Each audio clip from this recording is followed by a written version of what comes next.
দুপাশে সবুজ ধানের ক্ষেত, যা দেখে চোখ জুড়িয়ে যায়। এই দৃশ্য আর কোথাও না, দেখা যায় গ্রাম বাংলার যে কোনো গ্রামে।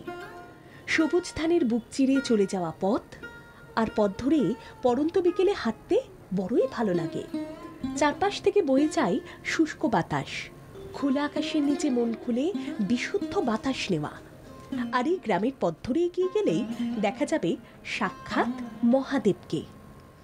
শুনে অবাক হলেও এটাই সত্যি। নদিয়া জেলার কুলগাছিতে রয়েছে একটি শিব মন্দির, যেখানে যেতে গেলে আপনাকে গ্রামের ধানের ক্ষেতের মধ্যে দিয়ে যেতে হবে।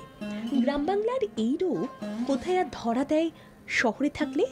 অনেকেই আছেন যাদের ছোটবেলা হয়তো কেটেছে গ্রামে, তবে সরকারি সূত্রে পরের দিকে একেবারের জন্য চলে আসতে হয়েছে শহরে। সেই সব মানুষদের আবারও গ্রাম বাংলায় সেই ছোটবেলায় ফিরে যেতে বড়ই মন টানে।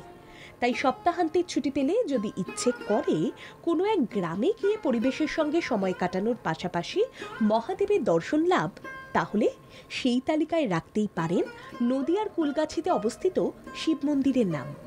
অনেকেই এই শিব মন্দিরকে জল মন্দিরও বলে থাকেন। নদিয়া জেলার এই অঞ্চলে ধান ও পাটের চাষ সব থেকে বেশি হয়, তবে পথের এক প্রান্ত থেকে যেতে যেতে চোখে পড়বে কলা, গাঁদা ফুল আর রজনীগন্ধা ফুলের চাষ। কলকাতা থেকে এই মন্দিরে আসতে চাইলে আপনাকে শিয়ালদা থেকে ট্রেনে করে আসতে হবে। এই মন্দির অবস্থিত জলাশয়ের মাঝখানে, তাই এই মন্দিরকে অনেক সময় বলা হয়ে থাকে জল মন্দির। এই মন্দিরের চূড়া দেখতে অনেকটা প্রস্ফুটিত পদ্ম ফুলের মতো।